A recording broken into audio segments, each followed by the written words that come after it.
Yeah. Hey, everyone. Greetings. It's Naomi Wolf with one of my favorite people, heroines, a great, great heroine of this time, and it's Jenin Younes. Welcome, Jenin. Thank you so much for having me. Of course, Jenin Younes is litigation counsel at an important First Amendment firm, and having always been a passionate advocate for individual liberties, she spent the first part of her career as an appellate public defender, providing representation to indigent clients convicted of criminal offenses in New York City. You hit the ground running, Jenin. In this capacity, she briefed and argued countless appeals in New York's Appellate Division, Second Department, and several cases in the New York State Court of Appeals. After witnessing governments throughout the nation violate human rights and civil liberties in an ostensible effort to mitigate the spread of COVID-19, Jenin became active in fighting against lockdowns and related policies.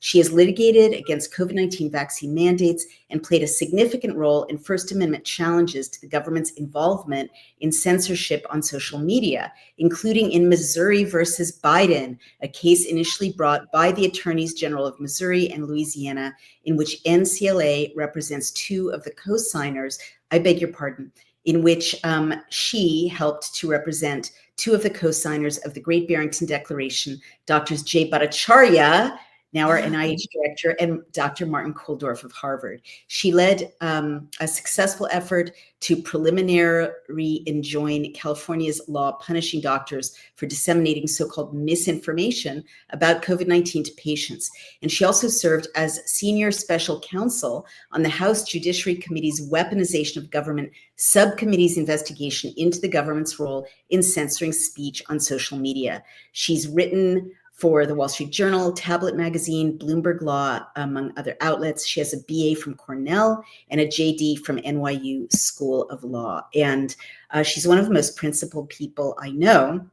And I'm just going to kind of launch right in before we get into the subject of the day, which is the tragedy of Gaza and what it's like to be an advocate for civil rights and liberties for the people of Gaza in the United States right now. We'll get into that in a moment, of course, but I just wanted to kind of orient people to where we first met.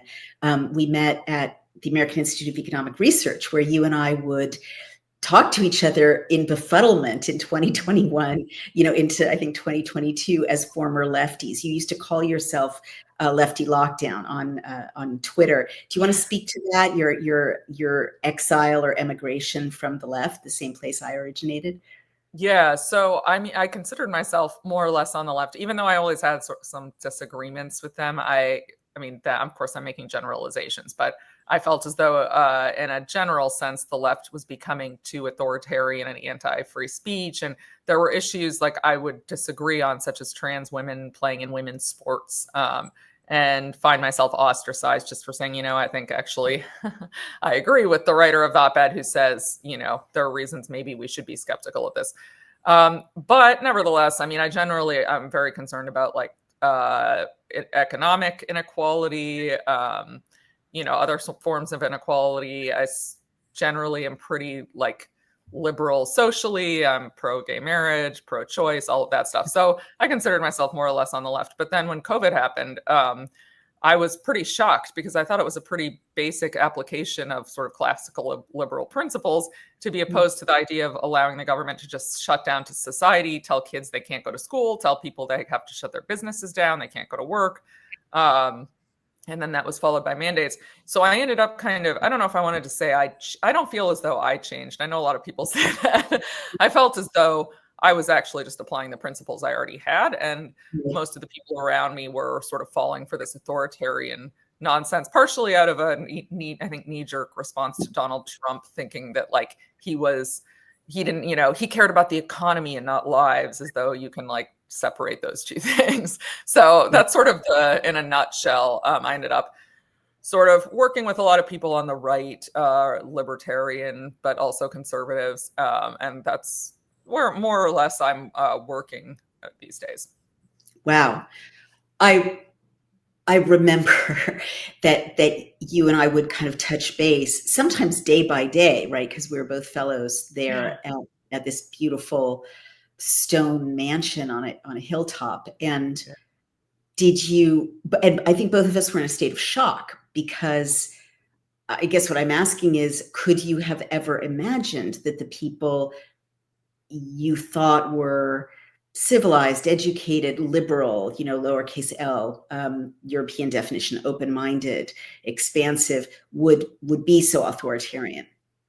No, I was pretty surprised. So even though, as I mentioned, I thought that the left was kind of moving in an authoritarian direction in certain ways, I didn't think that they would just wholesale adopt this idea that you could, tell an entire society that they have to stay in their houses and they can't see friends and relatives for, pretty long periods of time. I mean, I was alarmed from the beginning, but okay, I can give like maybe for 15 days or 30 days. Nobody knows what's going on. We don't know how serious this is. Maybe, the government just has to have some latitude. But after that, to allow these measures to drag on, and a lot of what I saw was clearly people not really being afraid of the virus, but just sort of using it as an excuse to be controlling, which I don't like.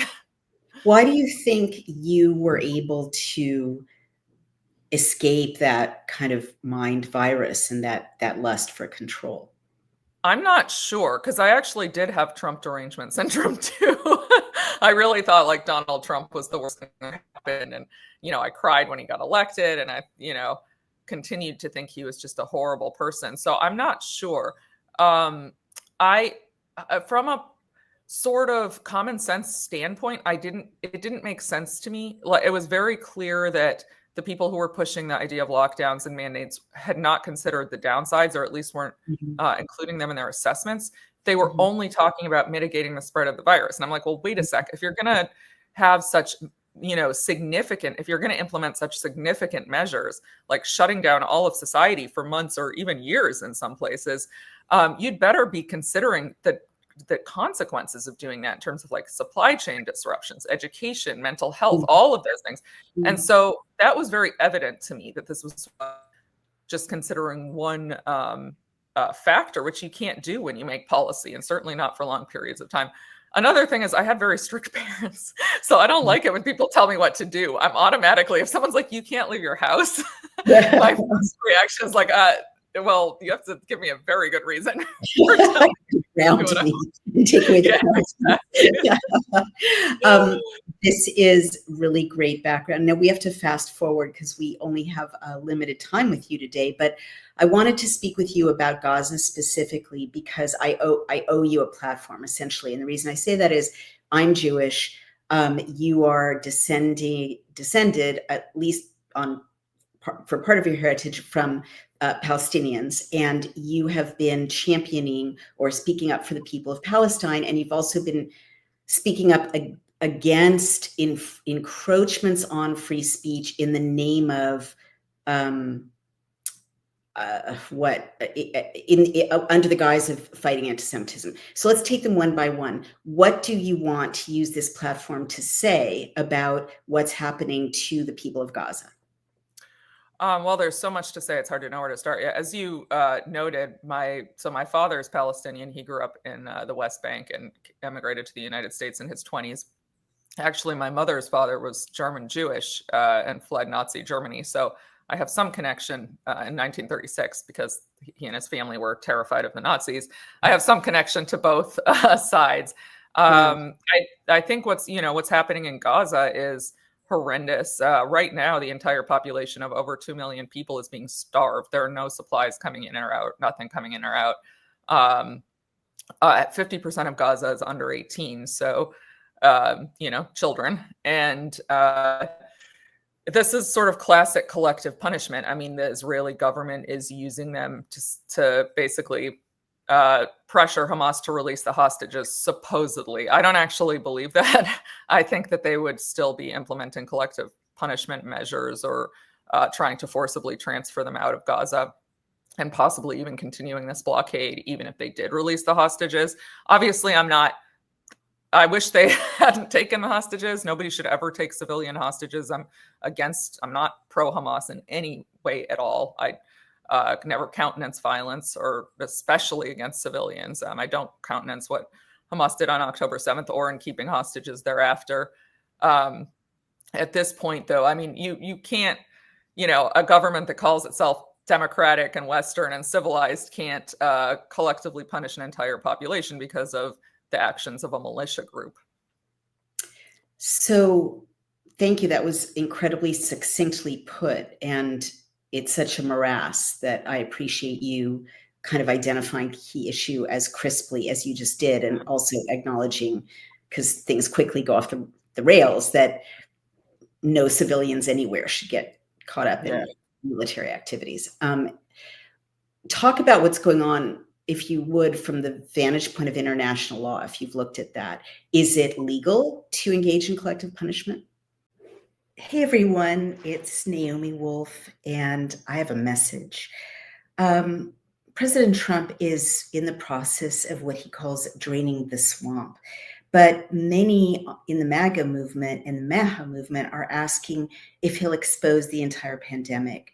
There's enough public evidence for people to be concerned who injected themselves in what has turned out to be a massive experiment. If you were compelled to get the shot for work, travel, maybe you just trusted the system, check out this natural solution formulated by hero doctor Peter McCullough in collaboration with the wellness company. They just leveled up their original detox formula, and it costs $30 less. We are introducing the 3-in-1 Ultimate Spike Detox. It's now conveniently consolidated into a single capsule with 4 times more nattokinase, 500 milligrams of bromelain, and 500 milligrams of turmeric root extract. Nattokinase, an enzyme researched for its anti-clotting effects, may work to break down spike proteins. Combined with bromelain and curcumin, it provides a potent blend for detoxification and cellular support. Crafted with 100% natural ingredients, Ultimate Spike Detox is backed by research. It offers effective support for your cell's natural repair and recovery.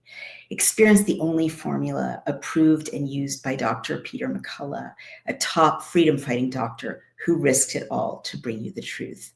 Head over to dailyclouthealth.com and use the code DailyClout to get 10% off. Plus free shipping. Again, that's dailyclouthealth.com, and use the code DailyClout to get 10% off and get back to that pre-COVID feeling. No. So, I mean, with the caveat, I'm not an international law expert. I've studied a little bit. I studied a little bit in law school, and I keep up a tiny bit. But no, I mean, so the sort of international law that came out of World War II, this general understanding was like, this was horrific. So many people died. I mean, many people died in the Holocaust, Jews especially. Lots and lots of people died all over. I mean, in Russia, just the loss of human life was so incredible that we don't ever want this to happen again.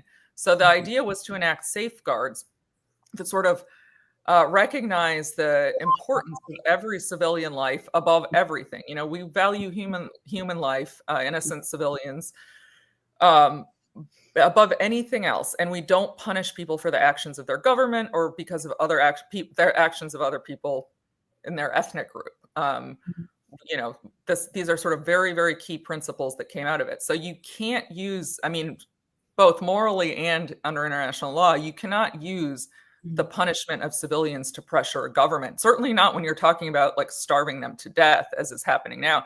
And as a lot of people have pointed out, ironically, it's the people who are dying now are the most vulnerable ones, you know, babies, people with disabilities, children, like young Hamas fighters are going to be the last to be punished by this because, you know, they're younger, you know, they're young, but not babies. They're healthy. So, I mean, what we're seeing now a lot of like babies and children with disabilities dying. Good God. Forgive my ignorance, but, and I'm not minimizing what you've just said at all, but Gaza also has a border with Egypt, and it has an ally in Jordan, right? Across the Gulf, and right across the Gulf of Aqaba. And why are supplies not coming in from those allies? So they usually enforce the whatever they have agreements with Israel basically to enforce whatever Israel wants. They're usually afraid to and they also work with the United States. I'm not a fan of the other Arab states. I don't think they've done the right thing by the Palestinians for decades. They're not doing it now. I think they also believe that if they help, that they will be seen as enabling what Israel is doing. And so, it's a difficult question. It's come up. What about moving Palestinians to Egypt, I'm Jordan? not suggesting that, but Yeah, just no, no. I mean, and they've said no. They've said no to mass numbers, which I think is pretty reasonable because taking that number of refugees would be destabilizing. But I think they also don't. They know that their citizens would see it as them enabling what Israel is doing in terms of ethnically cleansing the Palestinians. So I'm not a huge fan of the other Arab governments, but I think what they're doing is essentially at the behest of Israel and the United States. Right. And so like Red Cross aid, like international NGOs are not being allowed in by Israel to bring food to children. Is that really true? No. Yeah, they're not. So I was just reading, not a single grain of rice has entered in since March 7th, I think, or March 3rd. I can't remember now. But I mean, the situation is dire. The UN just issued a statement basically saying, this has to end now. Trump actually is not happy with it. And there seems to be some dispute between him and Netanyahu. I'm not exactly sure what the details are, but news just came out today that he said he's going to proceed with relations with Saudi Arabia, notwithstanding Israel's position. I think that's probably healthy. Yeah, I think so too. Yeah. I guess what's depressing to me about any conversation, for the most part, about Israel-Palestine is it quickly devolves into a kind of existentially depressing chess match, right? Yeah. For instance, right in the comments, Brina is saying, quote, Palestinians voted for Hamas. There's no such thing as innocent Palestinians. I hear that a lot in very ultra Jewish circles or ultra Zionist circles, which is a horrible sentence. No one is starving to death. Have you seen their obese parents? This is hysterical. Well, that's not helpful. We'll just skip over the second half of that. But the first half, I don't even want to kind of bring this to you, because what I find happens, and why I wanted to have you on, is people who are pro-Israel and pro-Palestine engage in like pointless whataboutery, and some of the dumber things people say on our side is there's no such thing as an innocent Palestinian. They all voted for Hamas, as if children, are guilty, right? That's dumb. And it's also illegal. As international law, civilians are supposed to be. Well, and there haven't been elections in Gaza since 2006. The average age is under 18. So it's just, and I mean, it's just a silly thing to say.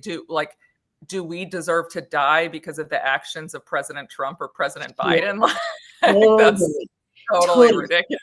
Totally. However, and may I just say, for even-handedness, in the marches, many of which are paid, which is also demoralizing, you see people who really don't know the first thing about the region chanting things like, from the river to the sea, Palestine will be free, which is a scary thing for Jews or people who support some Jewish presence in Israel to hear, because it sounds genocidal. What are you going to do with, Jewish Israel, Zionist Israel? Do you just wipe it out? My point is, a sane discussion about diplomatic solutions between the people of Palestine and the people of Israel seems rare these days. What would you say to that? I'm not asking you. It's almost impossible. And as someone who's tried to talk about this issue for pretty much my whole life, I can tell you it's not new. It's never been, it's never been sane. And the emotions run very high on all sides of it. In my world, advocating for Palestinians at all comes with, very serious career repercussions, negative repercussions. I want you to talk about that, if you would, unless there's something more you'd like us to know about the the children or the civilians in Gaza that we may not know or we may not believe, I really want you in the rest of the time we have, which is limited, to go into detail about what's happening in America in relation to this Sure. issue, what it's like for you, and also to address some of these anti-boycott bills, the extradition of this Columbia graduate student, and so on. So Sure.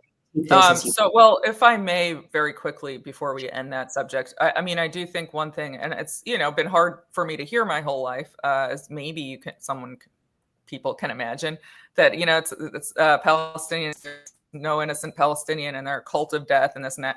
I mean, I grew up with a Palestinian father. He was very close with his family. We didn't get to see them very much because it's extremely difficult to travel to the West Bank for Palestinians. They were like the kindest people I ever met. My father is a very kind, gentle man. He loved us beyond anything. He always put us first. He's like, he can't even kill a fly. I'm not kidding. Like he teaches at Cornell. He has a lot of Jewish students. He has no animosity towards them whatsoever. He actually takes them often. All of his students who want to go, he takes to his village in the West Bank in Jordan. Oh, wow. Wow. Good for him. Yeah. So this is just a fiction that that Palestinians are somehow totally different, and they just wake up in the morning hating Jews. And that's their goal in life, is just to kill Jewish people. It's not. There are certainly issues that have resulted from a very long ongoing conflict where Palestinians have lost land and been driven into refugee camps and now live under occupation in Gaza and the West Bank. I'm not not justifying violence, but what happens in those situations is sometimes there tends to be animosity. But so anyway, just a lot of these things about Palestinian culture are just they're simply not true. And I think they're excuses to justify collective punishment, basically. Mm-hmm. As far as the United States, I mean, the speech suppression stuff that we're seeing is probably some of the most disturbing in our country's history. I mean, there was similar things happened during like the Red Scare era. There were people who were deported for belonging to the Communist Party, and the Supreme Court upheld those deportations. I don't think those decisions were right. So I don't want to say this is the only time in our history we've seen anything like this, but it comes close. Putting people in immigration detention and deportation proceedings for participating in protests or writing op-eds is pretty disturbing. And I hear a lot of what people say is, well, the protesters were taking over a building and they were doing this. Well, in criminal or any kind of law, people aren't punished based on the actions of other people who were sort of loosely affiliated with or who are participating in the same movement. You have to tie someone's specific actions to unlawful activity. And here, I mean, I think the main people are Rameza Ozturk, who so far the government has only pointed to an op-ed she wrote arguing that Tufts University should divest from Israel. Mahmoud Khalil. I mean, that's not a crime. That's First Amendment. No. So none of these people have been charged with crimes. The Secretary Rubio is using a statute, an INA statute that's sort of obscure and very rarely used to deport people. And it basically says that the Secretary of State can unilaterally deem someone a threat to our foreign policy and remove them from the country. You have to stay healthy and well at times like this. You know that I often have suffered from mobility issues, and now I don't. Part of my lifestyle is Native Path collagen. So Native Path's collagen formula is made with ingredients that are scientifically developed to increase bone mineral density, support tissue recovery, reduce wrinkles, enhance hair thickness, and strengthen nails. Who wouldn't want more collagen with all of these benefits? So right now, when you visit getnativepath.com/dailyclout, you can stock up on Native Path collagen for up to an incredible 45% off today, plus free shipping. Every order comes with a 365-day money-back guarantee. You can try it risk-free today. It is a single ingredient formula with no fillers, additives, or artificial sweeteners, and it's third-party tested for heavy metals, which makes sure that it's pure and safe. It's flavorless. You can add it to anything. I add it to my oatmeal. You can add it to coffee or smoothies. Its formula makes it more bioavailable, meaning it's absorbed more easily and mixes without clumping. And the best part is Native Path is offering amazing bundle deals, 3 or 6 packs at a fraction of the price of other brands. With over 4 million jars sold, 1 million happy customers, 8,000 5-star reviews, and a 365-day no-risk guarantee, Native Path is a trusted choice, and they offer an 800 number. You can ask any question. A real person is waiting to help. You can join a private Facebook community. I love these people. Share recipes, success stories. So that's getnativepath.com/dailyclout and start your experience of transformation today. It's not invoked very often. In fact, there's only one judicial decision on it because it's so very rarely used, federal judicial in the Article 3 court. And by coincidence, it's Judge Barry, who's Trump's sister, wrote that decision. And she said that the statute was unconstitutionally vague and couldn't be used to deport this Mexican diplomat, or I think it was a Mexican diplomat's brother. That decision was reversed by the Third Circuit Court of Appeals, but not on those grounds. It was reversed on like unrelated jurisdictional grounds. So they didn't say her reasoning was wrong. Right. But that's not binding precedent. So we'll see what other courts say. But so the courts right now there have been a number of decisions where the government has been trying to argue that the federal courts don't have jurisdiction and these cases should be decided in immigration court.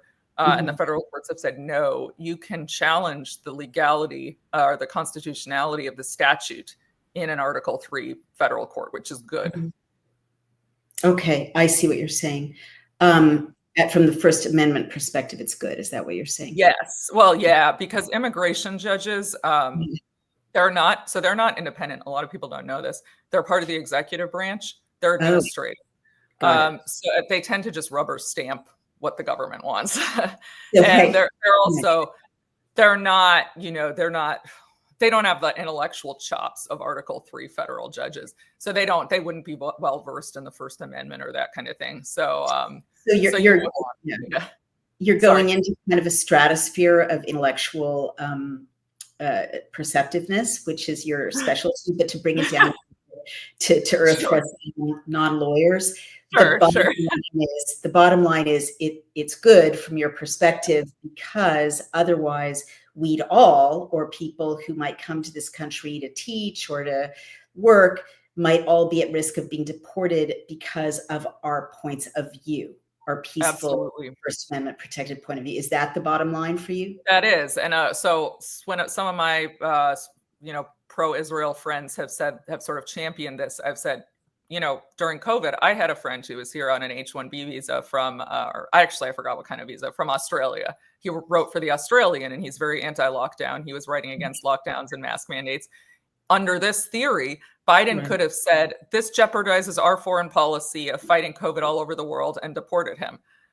So once you start interpreting these statutes so broadly, or these laws so broadly, it can easily be turned against you when the opposition party is in power. So I always warn people, and we want to be able to encourage talented people to come to our country, or, students, they invest in our system. We want, one of the people who's being held, Mahmoud Khalil, is married to a U.S. citizen. He has a green card. His daughter was just born last month. He wasn't able to be there for her birth. We want, people have to be able to make plans and build lives here. And I don't think green card holders should have to live in fear that if they say the wrong thing and, share their life story, that they can be thrown in detention and taken away from their family. Yeah, that's really not the American tradition. No. Let's go to something in our last few minutes that really could affect not just foreigners visiting, but Americans. And that's the many, many states, and I've seen these state bills that are criminalizing anti-Israel commentary or forbidding contractors with the state government, and I think possibly the federal government. I think there may have been a bill introduced if they express criticism of Israel, basically, and that these bills redefine criticism of Israel as anti-Semitism. Do you want to speak to those? And isn't there kind of a well-known example of that coming up or happening federally? Yes, there was. It just got killed, right? Yeah, so I think they saw that there was a lot of backlash, probably on Twitter, and it got pulled. So that was there. As you correctly said, there are a number of. Sorry, can you hear me? I'm having a weird. Yeah, I hear you loud and clear. Just keep talking. Okay. So there are a number of states, I think around 30, that have laws saying that if you boycott Israel, you can't get a contract with the state. And as an example, there were hurricane victims in Texas had to sign a pledge saying that they didn't boycott Israel in order to get relief funds.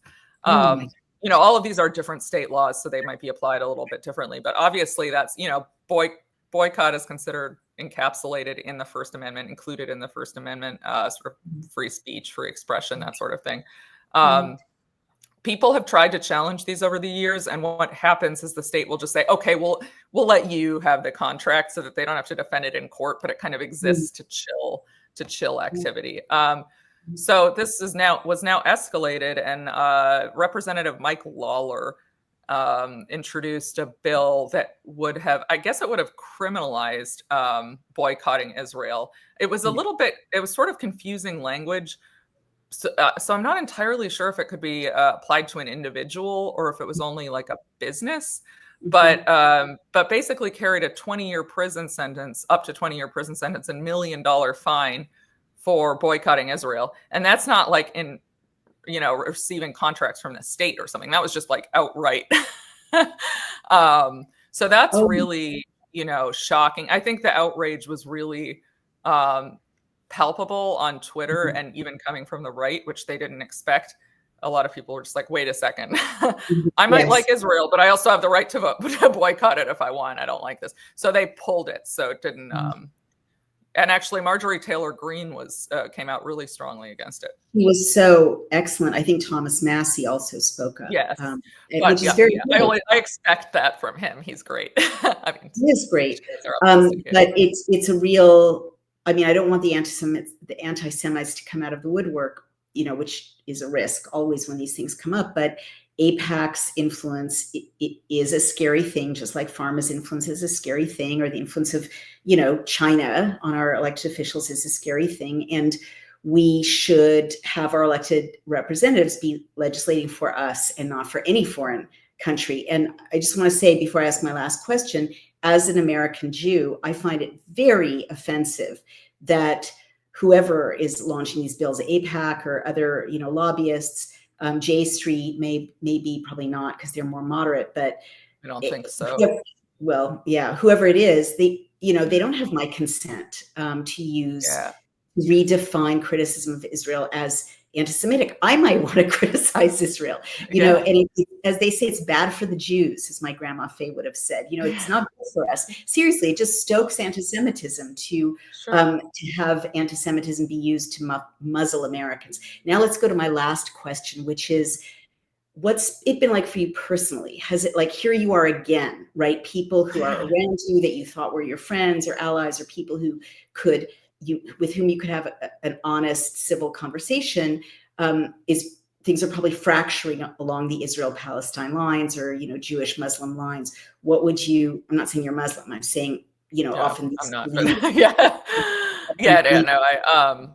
what's it been like? So it is like going through the COVID thing all over again. I mean, I sort of made an entirely new friend group, and then after October 7th, people were on a very different side of this issue. And, some of it was, I think we just don't really have anything to talk about anymore, so we're going to go our separate ways. And then some of it was more nasty. I mean, there were a lot of people who were pretty nasty to me about my views. And I'm not, a lot of people, frankly, you're obviously not one of them, but a lot of people have no idea what they're talking about. Like, they just don't really know anything about the subject, and they think, oh, Hamas, Muslims, all bad, 9/11, this is kind of like 9/11, let's just kill them all. And, I know something about this. My family's from there. Half my family's from there. Like, the fact that they wouldn't listen to me, that's pretty disappointing. And it's hard for me to, I think, continue friendships with people who aren't at least willing to listen to what I have to say and not be nasty. I mean, a lot of people were pretty nasty to me, and because this is not a tactic I engage in, but because I was saying things they didn't like about Palestine, they were trying to embarrass me by using like personal information they had about me, because we had been friends and stuff on Twitter. I mean, I just ignore it, but obviously I'm not going to continue a friendship where somebody behaves that way. Awful, Jenin. Oh my God. So horrible. Yeah. Ew. Yeah. That's I'm not awful. going to name names. The we don't want to get sued. I mean, no. The upside is what happens is, you figure out who your real friends are in these times. Yeah, it's just horrible. Before we close, is there, without naming names or getting into that, what kinds of nasty things did people say to you when you tried to share your experience? Oh, calling me names, saying that, there is no such thing as a Palestinian. My dad wasn't a Palestinian. Like, okay. And then, I mean, I was actually friends with some of these people. So they know, we've talked, we're friends. They know personal things about me. So they were trying to embarrass me by like sharing personal information. But were you called like a Jew hater or anything like that? Oh, I'm sure they said that. Yeah. I mean, I try not, people will sometimes send me screenshots like you won't believe, but I don't go scour people's social media to see the nasty things they're saying about me. I have like enough problems in my life. So I usually just block and move on. Jenin, we've run out of time. I'm so sorry. I just want to say I'm so very sorry that this is happening. We should, in America, be able to have civil, open conversations, even if we don't agree, especially if we don't agree. We can always learn and find places, even if we don't agree, that we're better informed or can find possibilities that we didn't think about before. And just realizing that the other person is human and maybe not genocidal toward oneself is always better than hurling hostile epithets and wanting to wipe each other off the face of the earth. Where can people find you? How can they support you or find out more about what you're talking about? What are some websites about maybe the Middle East situation that you trust, that you refer people to? What do you want to share as a final? That's a good question. So I'm on Twitter, Jenin Younes, JeninYounesesq. Websites. I didn't think about that in advance. So I tend to read articles that I see on Twitter, and then I read the New York Times. It's kind of embarrassing, I guess. There are a lot of people I follow who I think are very good on this issue. I mean, Al Jazeera is solid, right? I wouldn't say it's unbiased. Yeah. It's solid. Yeah, I like Al Jazeera. I think they do a reasonably good job. Haaretz is solid and pretty even. Haaretz, the Israeli. Yes. Yeah, actually, they're much better than any American publication. They're paywalled, a lot of their articles. So most of their articles. So I often just read the blurbs. Peter Baynert is really good on this issue. He has sort of transitioned from being pretty Zionist to being I don't know how he would describe himself now. He went through a period where he called himself a liberal Zionist. He wrote a book called Being Jewish After Gaza, I think. And I'm not actually, people told me it was very good. I haven't actually read it, so I don't know what he said. And what about you? So people can follow you on Twitter, and how do they help you? I mean, how do you want people to help you in this issue? Just talk to their neighbors, read more about it. Don't yell at people. What do you want people to do? Reading more about it and, understanding that almost everybody is sort of human and tends to want the same things. And people act badly often because of their circumstances, but dehumanizing entire groups of people is really dangerous. It's led to most of the mass atrocities that we recognize from history. And it's happening again. So. Well said. Well said. And presumably we can lobby POTUS to end the blockade and let the kids at least be fed, right?